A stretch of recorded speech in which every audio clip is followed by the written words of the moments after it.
Welcome to Sound Bites, hosted by registered dietitian nutritionist Melissa Joy Dobbins.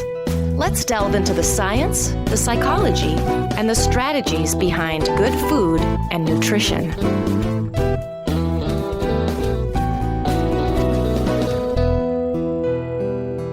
Hello and welcome to the Sound Bites podcast. Today's episode is about the food matrix, specifically the dairy food matrix, and research on related health benefits and outcomes in brain health in particular. My guest today is Dr. Chris Cifelli. He's the Senior Vice President of Nutrition Research at the National Dairy Council, where he is responsible for establishing the strategic vision for the research program, which examines the role of dairy foods in healthy and sustainable eating patterns and how dairy foods can meet emerging health and wellness needs. Welcome to the show, Dr. Cifelli. Hi, Melissa. How are you today? Great. How are you? I'm doing wonderful. Looking forward to the conversation, and thanks for giving me some time to talk with you today. Oh, my pleasure. Now, we worked together before when I was at the Dairy Council. Should I call you Dr. Cifelli or should I call you Chris? No, please call me Chris. Okay, thank you. Yes, and so I want all the listeners to know that this episode is not sponsored, but my regular listeners will know that I did my master's research on dairy and also was a Dairy Council employee and national spokesperson previously. Chris, I would love for you to share more about your background and the work you do. I'm curious how you got interested in nutrition to begin with, and perhaps this research focus and this niche, and whatever you would like us to know about your background. That's a great place to start. Probably like most people listening, my path to nutrition science wasn't a linear one. It had a lot of curves and bumps in it. My dream actually through college was to become a medical doctor. And as I was taking my biology courses and all my prerequisites, I had some flexibility in my schedule at Penn State. And my mom, of all people, kind of suggested, hey, why don't you take some nutrition classes? She's, like most people, always been fascinated by different diet patterns and things like that, and gave it a shot, liked it, minored in nutrition, and has fate or luck would have it, did not get into medical school in my first go-round and entered a master's program in nutrition science at Penn State, and had every intention of saying, okay, I'm going to do these 2 years. I'm going to kind of enhance my resume. I'm going to reapply and go be a great doctor. And I just fell in love with nutrition, fell in love with research. I studied vitamin A metabolism under a great mentor, Dr. Catherine Ross. And one thing led to another, and I got my doctorate in nutrition science. Excellent.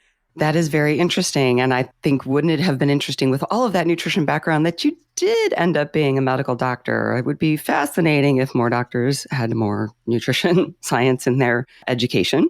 Well, let's jump into the topic. We're talking about the food matrix and the dairy food matrix in particular.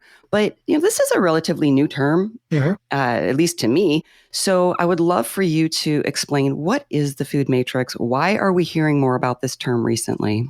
Yeah, it's an excellent question. So when I was growing up, and probably you as well, we used to hear a lot about milk builds strong bones, dairy is good for bone health. And it wasn't really until I started at National Dairy Council 15 years ago that you begin to realize dairy foods are linked with a lot of other health benefits, lower risk of type 2 diabetes, better blood pressure, lower risk of cardiovascular disease. And we start to say, well, how can one food group be linked with all these beneficial health outcomes? And it really is because of the uniqueness in this dairy matrix. So when we talk about the matrix, we really mean not just the nutrients and bioactives in the food, but also kind of the physical chemical properties of that food that make it unique. A good way to think about this, and I love music, is a symphony. I don't know if any of you have or any of your listeners have ever gone to hear the symphony, but you can picture the string section starting up and it sounds wonderful, but then the horns come in and the percussion instruments and then the wind instruments, and together the sound just kind of blows you away. And that's kind of like the matrix. Each individual section is good on its own. Calcium is great on its own. Zinc, selenium are great on their own. The protein of dairy is great on its own. But when you kind of put it together in that unique package, it makes wonderful music. So it's really a fascinating and really cool thing that we're excited to kind of talk about and share. Yeah, I love that analogy. It really helps explain the matrix. And We know that in the world of nutrition, we encourage food first for nutrients, and then there's a role for supplements as needed. But we've kind of gotten away from, or tried to get away from, just looking at foods as far as the nutrients they provide. So like you said, we don't just look at dairy and say, oh, that's calcium for strong bones. And there's other things within that matrix, like protein is part of why it's good for strong bones, and all these other health benefits that we're going to touch on, particularly brain health. So I think it's exciting to think about this newish approach to not just nutrients from food, but how those nutrients work together in that package. Before we get into some of this research on brain health, are there any common questions or common myths or anything about dairy that you'd like to address? Perhaps something that people might be surprised to learn about dairy? Yeah, I credit my mom again, being a typical consumer. She approached me one time about seeing a story or hearing from a neighbor. It might have actually been my aunt, who always is kind of following the latest trends in dieting, saying, does dairy cause inflammation, Chris? Mm-hmm. And I remember saying to my mom, like, no, why would you think that? But it turned out to be a much more common myth than I realized. I thought my mom was just kind of being a mom. So we get questions a lot about, like, does dairy cause inflammation? And the science really shows the complete opposite. There's been several systematic reviews over the past 5 years that have looked at the relationship between dairy foods and markers of inflammation. And in each instance, they're showing dairy either has no negative impact or can be beneficial on those inflammatory markers. So it's one of those things that worrying about whether dairy is increasing your inflammation and should you avoid it is just not true. And really, people should be encouraged for its nutrient package and then all its other health benefits, as we'll dive into, to really consume dairy as part of a healthy eating pattern if they are having some risk factors for inflammation. And we'll probably touch on inflammation again during this conversation, but just maybe for people who are wondering, what is the negative impact of inflammation, or why is inflammation bad? If you could just kind of touch on that before we move on. Yeah, excellent. So inflammation in and of itself isn't bad, right? If I scrape my knee later today, right, we want inflammation to kind of kick in. It's one of the body's first line defenses against infection.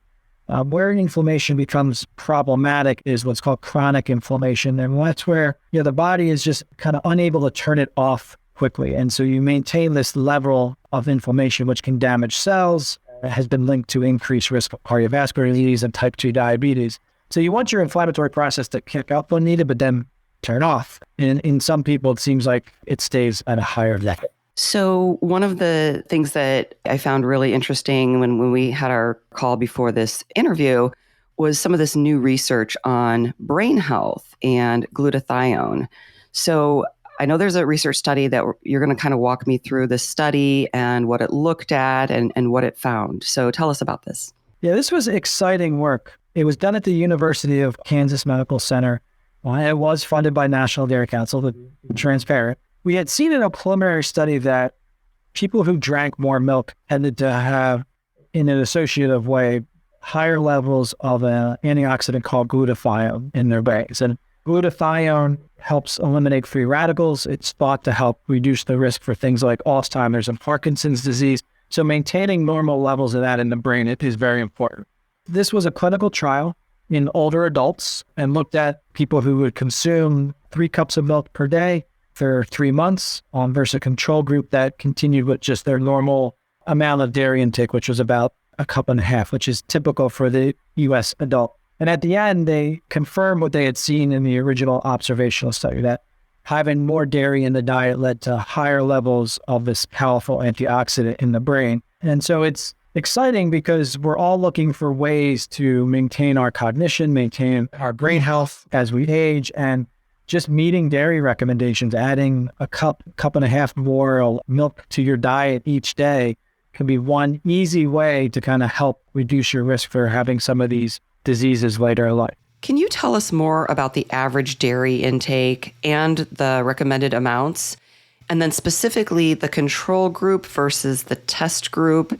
If you could walk us through the methods and the findings there. Yeah, so in the U.S. population, according to National Health and Nutrition Examination Survey, we're averaging right about 1.5 servings for adults. Kids usually consume more dairy foods, and then it kind of decreases with age. So the 1.5 in this, the control group was consuming 1.5 dairy servings, whereas the intervention group, the milk group, investigators added 1.5 cups of milk more per day to get to 3 servings, which is recommended by the dietary guidelines for Americans. They were able to kind of consume it. It was 1% milk, and they can consume it kind of with meals, and they didn't have to drink it freestanding. And the results showed that the people in the milk group did increase their dairy intake, and that it led to these changes in this brain antioxidant directly. The rest of the diet, you were supposed to keep it the same, and according to the study, the participants did keep their other diet consistent. Consistent with what they had previously been eating? Yes, correct. Okay, and how do you control for something like that? That's where the wonderful work of dietitians come in. There's a lot of consulting that goes on. So the study dietitian would meet with them regularly, collect food diaries and records and 24-hour recalls, and counsel them to kind of maintain their diet while in the intervention group, including their dairy. And in fact, and my wife, Amy, did that in her former role for Penny Chris-Etherton at Penn State as a research dietitian. So she was very familiar with this and always smile when because I know how much effort goes into that from the dietitians on these studies to ensure that the patients are following the diets prescribed. Mm-hmm. Oh yeah, thank you for mentioning that your wife is a dietitian. I forgot about that. That's really cool.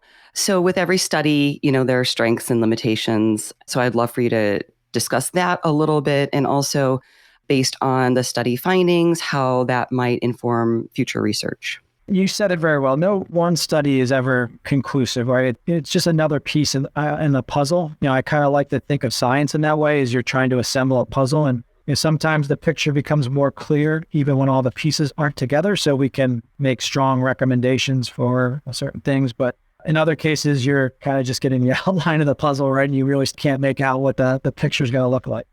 I'd say that the strengths of the study were there was a randomized controlled trial, that it was not asking people to consume more than what is recommended by the DGA, and using participants who were pretty typical in terms of matching the U.S. population. In terms of limitations, it looked at those adults 60 to 89, so not sure if similar results would be seen in, say, younger adults or even kids. While 3 months seems like a long time for a randomized control trial, and it is, it's still only 3 months. So again, don't know if longer duration would be better, the same, or go back to kind of baseline values. Again, it's a very good study. It gives us a lot of reason to hypothesize, again, that increasing dairy would be an easy way to kind of help maintain health in the brain. Okay, thank you. Yeah, so you mentioned a couple of things that I really want to emphasize, because I know when I worked for dairy, we would recommend 3 servings a day, and that's the amount that the dietary guidelines recommend. And some of the research that we looked at, say, when I first started in 2003, there was some really compelling research about dairy's role in weight management. And I was doing health professional presentations and outreach at the time, and I'd get a lot of questions from dietitians and other healthcare practitioners about the research, and kind of wondering, why are we even talking about dairy and weight management? And one of the reasons I think we were looking at it is because, sort of like the inflammation question or myth, a lot of people assumed that increasing dairy or meeting the dietary guidelines recommendations for dairy would cause weight gain. And so this compelling research was showing, actually, it's the opposite. It helps with weight maintenance. And I don't know if people weren't ready for that science, but there was just a lot of questions about it. And at the end of the day, I would always take a step back and say, we're just recommending the 3 servings, which is what we recommend for bone health and the DASH diet, which we're going to touch on, for blood pressure management and other things. So what's the harm in, meeting the dietary guidelines? If it helps with weight management, great. So, I really wanted to kind of emphasize that, you're not talking about drinking a gallon of milk every day and exceeding these DGA recommendations. And also you addressed the population studied, and you said that it was like fairly typical, but there are some criteria as far as age and other things like that. So with most research, you have to look at, can it be translated to another population, and other populations might need to be studied. But a question that comes up as you're talking is, how much research has been done on glutathione and brain health? Any on dairy at all, or is this the first one? I would say this is in its infancy in terms of the amount of science. And it doesn't take away from the strengths of the studies that have been done, but it's a new benefit that has been linked to dairy as opposed to something you said like the DASH diet and blood pressure, where there's been now decades of research showing in various populations and all different levels of sodium intake and stuff showing it continues to have a benefit on blood pressure. So I'd say this is a new and emerging health outcome, which is exciting. Again, dairy is more than just the calcium and vitamin D for bones. So it kind of lends itself to kind of meeting those consumer wellness territories that we know they're looking to feel calm during the day, have a little less stress, maintain their mental sharpness. So while we have more work to do, it certainly gives us reason to believe that dairy foods can play a role in helping consumers meet their wellness needs. Great. And I would love to hear more about any consumer insights that you guys are doing at the Dairy Council, because these emerging health and wellness needs, certainly COVID had an impact on that or brought some of these needs to light and maybe emphasized some of these health and wellness needs. So if you could speak to that a little bit, that would be really interesting. We've learned, unsurprisingly, that the idea of wellness has evolved. Not that long ago when we were kind of studying nutrition and, it was all about clinical endpoints. As a dietitian, what is the right diet for somebody who needs dialysis or has had a heart bypass? And we would study things like blood pressure and CBD as the main outcomes. But all of us in our daily lives understand sleep quality, feeling energetic throughout the day, needing that boost in the afternoon, helping to manage stress, feeling a little less anxious, keeping our mental focus are all part of our wellness as well. It's not just, I got to keep my blood pressure in check. In fact, you probably feel more the lack of sleep, stress way more than you do your blood pressure. So for sure, what we've learned through these consumers, and especially in say the Gen Z population, is that's also what they're looking for. They want their diets and their foods to holistically help them. And they want to feel good about what they want to eat. I think we've learned also that telling people to avoid foods may not be the right way. It's trying to shift them and encourage them and giving them permission to eat foods that taste good, fit their cultural and their lifestyle, and also then benefit their health. So it's been really fascinating as we've kind of learned from these things. And I think COVID kind of brought them to light. As you said, Melissa, really pushed them to the forefront because we were really anxious and really nervous and really, kind of like, what is going on? And I think we're now coming out of that and feeling the ability to kind of work with consumers to kind of say, hey, in our case, dairy is a solution for these wellness needs, and it'll also help your bones. Mm-hmm. Right. By the way. Yeah. Right. Thank you for explaining that. And I know that was one of the things that I loved about working with the Dairy Council is we had all this research, we had all this science, but we also had consumer insights, which I talk a lot about on the podcast, that you got to have both. We can't just look at research in a vacuum, and we can't just look at those media headlines, which frankly, I oftentimes feel like that's not what real people are worried about, focused on, concerned about, although it certainly does create some worry for them. But when it comes to their real day-to-day lives, it's usually not what they're thinking of or focused on. I want to ask you a little bit about the DASH diet, and been hearing a lot about full-fat dairy, and I'd love to pick your brain on that. But as we move forward too, are there any general recommendations you can share with our listeners, some of who are the general public, some of who are health professionals, dietitians, just in digesting nutrition research in general? You mentioned that this glutathione study was a randomized control trial. Most nutrition research is more epidemiological. So if you could maybe address that difference, and then just, you also said, this is one study. How do we look at what's coming out in the research and get some perspective on that? And like I said, digest all of this information for ourselves and for our audiences. It's a really big question. good and complex question. Totally agree that the bulk of the evidence in nutrition science is observational in nature, and that can be in two forms.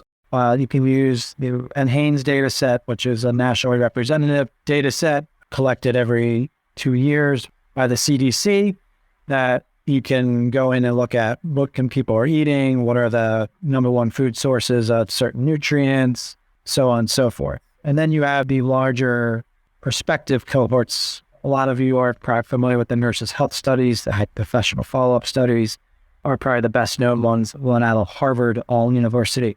And they have their strengths and they have their limitations. And then you have your clinical trials, which also have their strengths and limitations in nutrition, because you can't run a clinical trial long enough to see if somebody has a heart attack. And that's where the observational studies that follow people for 10, 20, 30 years do have the benefit of looking at some of those outcomes. Ideally, you put it all together.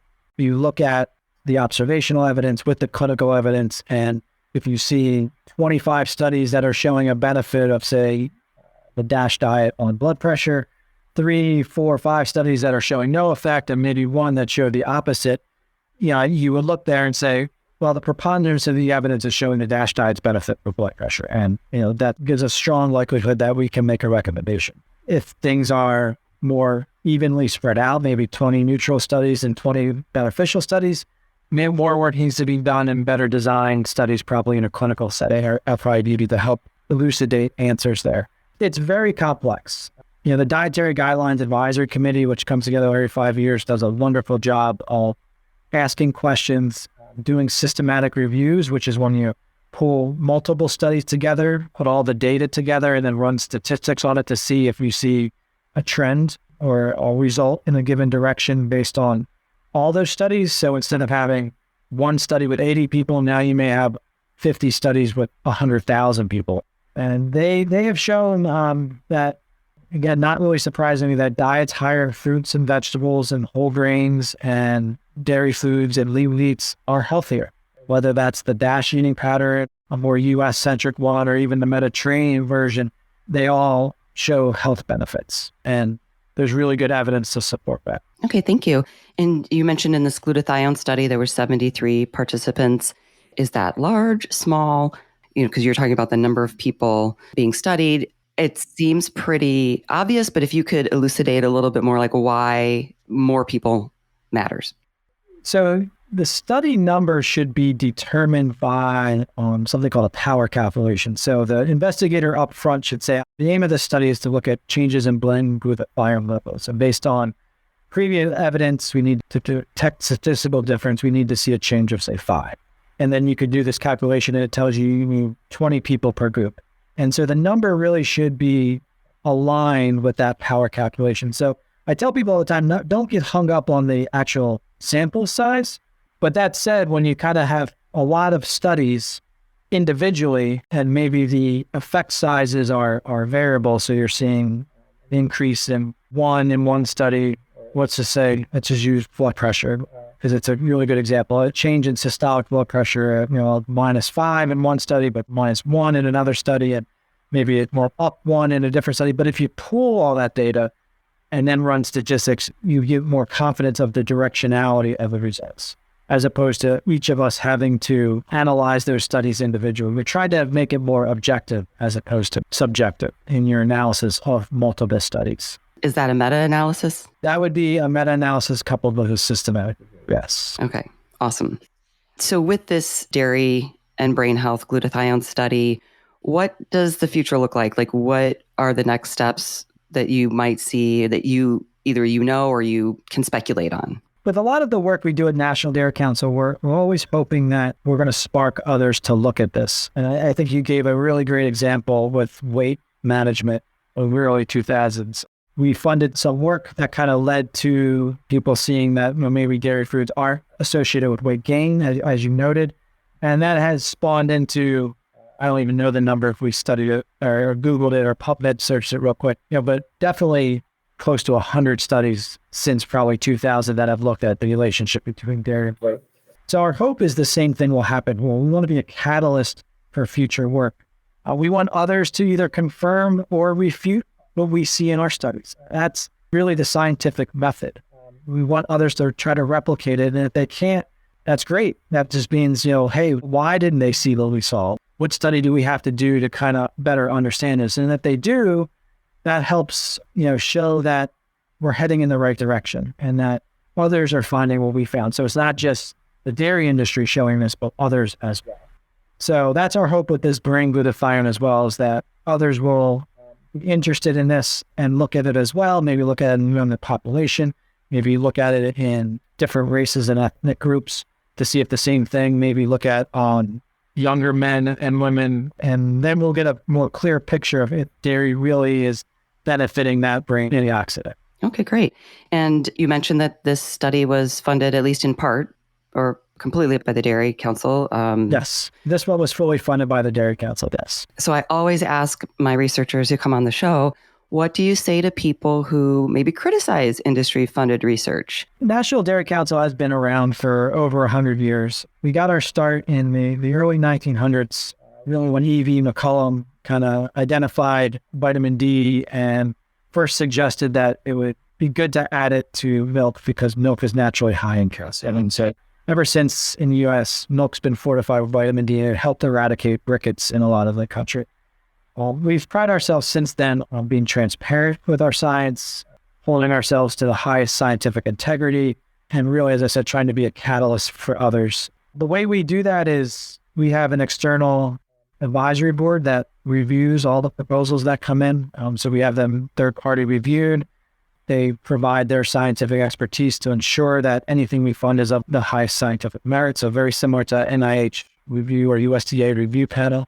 We actually stipulate with the researchers that they have to present and or publish their work. So in all will get out into the public domain. So that could be a presentation at a scientific conference, where then the abstract is publicly available, or we really hope for is a peer-reviewed publication. Regardless of the outcome. Yeah, I could point to several studies that we've done over the years where we have it, the hypothesis just didn't turn out the way we expected. And again, that's science. And it's the only way we can move forward is if we are publishing what we find and others are doing the same, so that we can work together to kind of help people choose the right foods that are going to help them live a healthy life. Right. So that brings me to my next question. Great segue.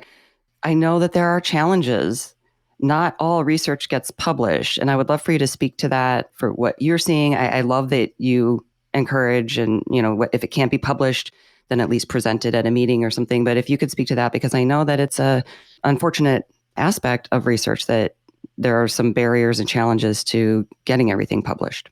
Yeah, the peer review process and the publication process is certainly challenging even for the best researchers. There's a lot of people competing for spaces in journals, a lot of really great science going on. And right now, as somebody who is asked to review a lot of manuscripts, I think they're struggling, journal editors are struggling to find quality reviewers, which has slowed down the process. I would say it's not untypical for work that we either fund or we do ourselves. You have to go to multiple journals sometimes to kind of, just it wasn't a fit, or, sometimes you aim a little higher than maybe you should.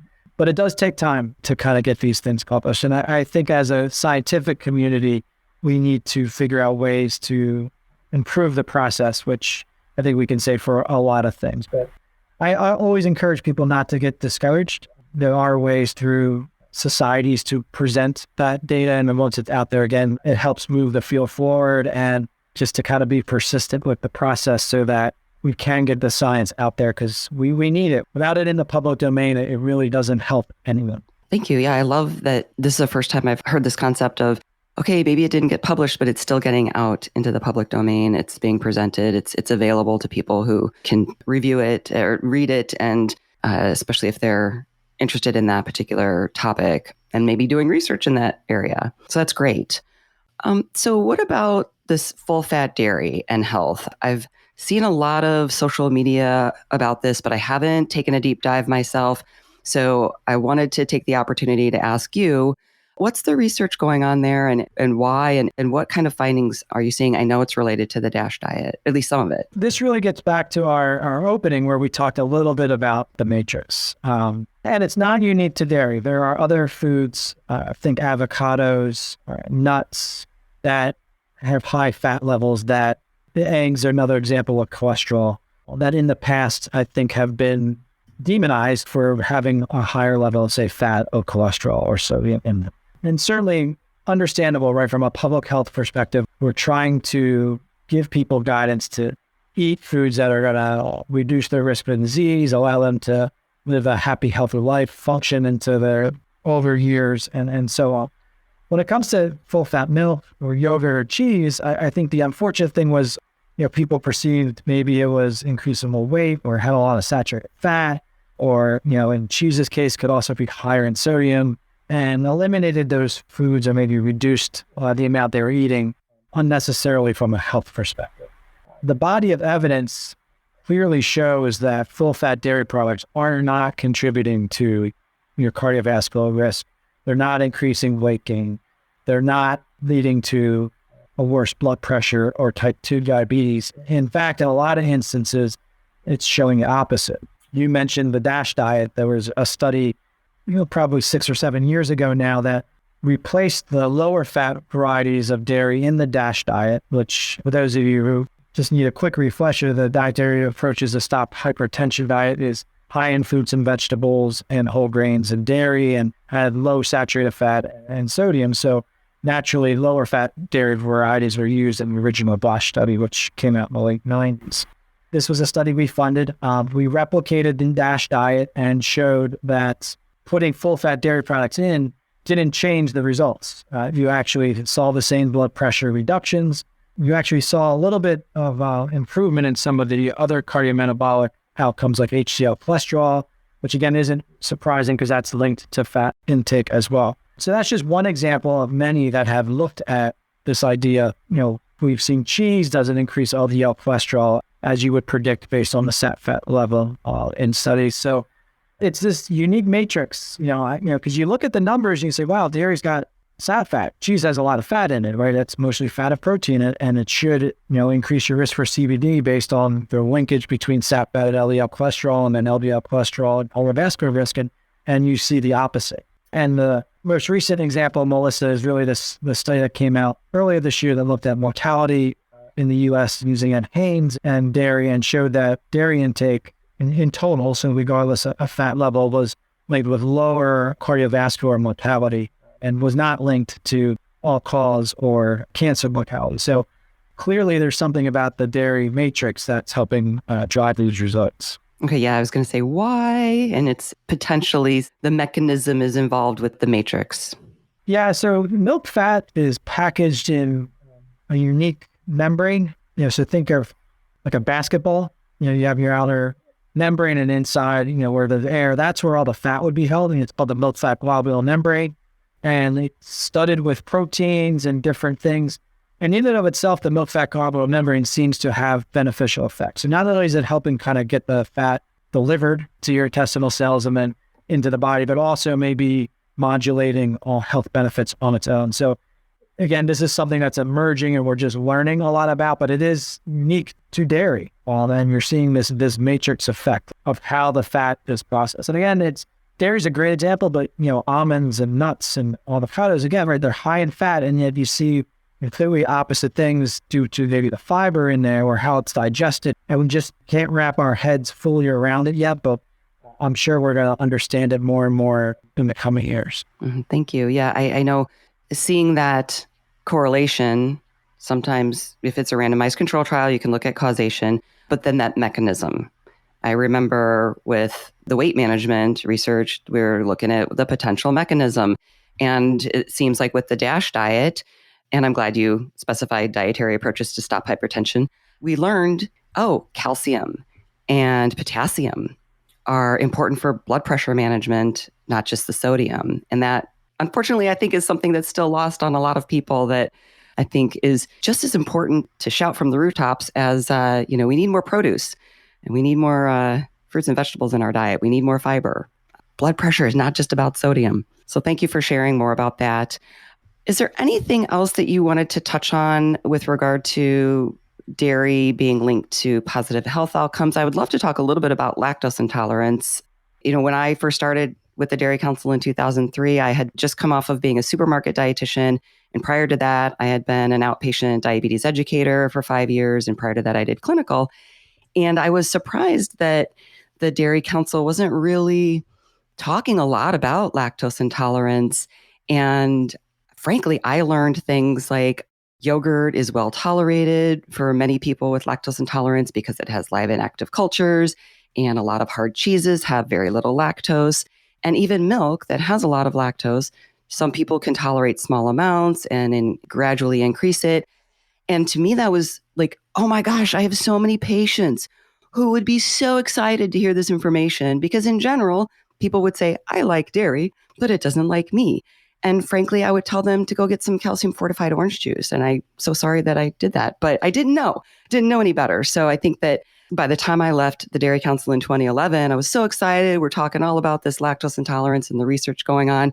Curious where that is today, 10 years later. Yeah, lactose intolerance and lactose maldigestion, even so, whether you truly have diagnosed lactose intolerance or you perceive it, is certainly a barrier for people to consume milk and dairy products. I like what you said, because then there are options to include dairy. We understand that if people remove dairy from the diet, it is really hard to replace. The milk is a good or excellent source of 13 essential nutrients. It's really difficult to replace those 13 nutrients through other foods, whether individually or collectively. We modeled a study where we asked that question, can you replace dairy easily? And we showed you either have to spend more money or usually eat more food to replace those nutrients. So we want to give people options. Eat what you enjoy. If something does upset you, we're not here to force milk down anybody's throat, right? Right. But there are great options. And this is personal. My parents are very lactose intolerant, but they have found a lactose-free milk that they enjoy and that tastes good to them, and it has allowed them to continue to put milk on their cereal and have a little chocolate milk when they roll a little treat. And now on the market, there's multiple lactose-free options. Ones that are tradition, where you've kind of broken the lactose back into its individual sugars, the glucose and the lactose, and ones where they've used filtration techniques to actually just remove the lactose, but maintain a lot of milk's other qualities. Yogurt is another great example of a food that can be incorporated into those who are lactose-free. The live and active cultures in yogurt help digest lactose. And you and your listeners may be surprised to know that the European Food Safety Authority, which is kind of like our FDA, actually has an approved health claim for yogurt with lactose intolerance. It's one of the few approved health claims that they have in general. So yogurt is usually a great option for people who again, suffer from lactose maldigestion. And then your hard cheeses, your cheddars of the world, are naturally low in lactose as well. So there are ways to incorporate dairy into your diet to make sure you're getting those key nutrients, but being cognizant of people who regular milk, conventional milk, just doesn't agree with them all the time. Thank you. We touched on inflammation. We talked about the matrix, of course, and the brain health and lactose intolerance. Anything else that you wanted to mention? Any interesting research going on? I know there's a ton of research going on at the Dairy Council, I'm sure, but is there anything else that you wanted to share with us on that? One study I would be excited to share about, and it's actually, I'm laughing because it's going to be about both, right? Where we kind of started. But this was work that we did in collaboration with several dairy organizations around the world. So, we're National Dairy Council here in the US, but there's a Dairy Australia and a Dairy Farmers of Canada. We collaborated with them to do a 2-year study in healthcare facilities, residential aged care facilities in Australia. And it actually enrolled over 7,000 adults. Half of them were maintained on their usual diet. So they lived at these facilities. They got their breakfast, lunch, dinner there, and nothing changed. The other half, they increased the dairy to meet calcium and protein recommendations. So they added, another serving of milk or yogurt or cheese or what have you to the diet, and they sprinkled it in different dishes. So they didn't just say, here's a cup of milk. And the results of this 2-year study were amazing and fascinating. You had a significant reduction in falls and fractures in the dairy group. And so you're talking about later in life when people are still trying to maintain their function, when activities of daily living and get around. And the simple addition of adding more dairy to their diet allowed them to have less falls and fractures. And this isn't risk of, this isn't observational, this is clinical. This is clinical data. And like I said, over 7,000 Australian adults showing this. And again, you asked a great question earlier about limitations. The one limitation, again, these are older adults as opposed to, those maybe in their 50s and 60s. But nonetheless, weaving in some cottage cheese or a cheese stick or a little pot of yogurt, these little changes in your diet make huge differences for most of us. That's true whether we're talking falls and fractures. It's true whether we're talking blood pressure. Just getting an extra serving of dairy, because we're not meeting recommendations, can go a long way to helping people achieve a healthier lifestyle. Thank you. That's really interesting. Very exciting. I know that there's a ton of information online. I was swimming in it when I worked for the Dairy Council. I'm like, there's so much information here. But if you could share with us some links, resources, anything that we've touched on today, of course, I'll have links in my show notes at soundbitesrd.com. But if you want to share websites and perhaps how people can connect with you, I know you're on LinkedIn. I'm not sure if you're on any other social media per se. Yeah, for dairy science related stuff, usdairy.com is the place to go. It has all of our information on there. You search science summaries. It's kind of my favorite thing to search. We have approved, kind of published 2-pagers on dairy and different outcomes. And they're all referenced. You can see all the original research and stuff. So if you're looking for information, that is a great place to go. We also have other resources on there for practitioners to, how to incorporate dairy or suggestions, again, for like lactose intolerance on how to sip it or mix it in with different things. Yes, LinkedIn is a great way to connect with me. I am on Twitter. I will admit I'm probably not the world's best tweeter, but I am on there. And certainly my email, chris.cifelli@dairy.org is a great way to get in touch. Excellent. Thank you. Like I said, I'll have all these links in the show notes. I know that there's more information about the dairy matrix if people want to take a deeper dive into that. Of course, the studies that we touched on. And I think there's like a 75-page State of the Science Dairy Foods and Health PDF that you shared with me. So all of that will be on my show notes. And I just can't thank you enough for coming on the show and talking all things dairy matrix with me. Oh, thank you for having me, Melissa. It was a really great conversation, and appreciate your time in setting this up. Of course. And for everybody listening, as always, enjoy your food with health in mind. Till next time. For more information, visit soundbitesrd.com. This podcast does not provide medical advice. It is for informational purposes only. Please see a registered dietitian for individualized advice. Music by Dave Burke, produced by Jag and Detroit Podcasts. Copyright Soundbites Inc., all rights reserved.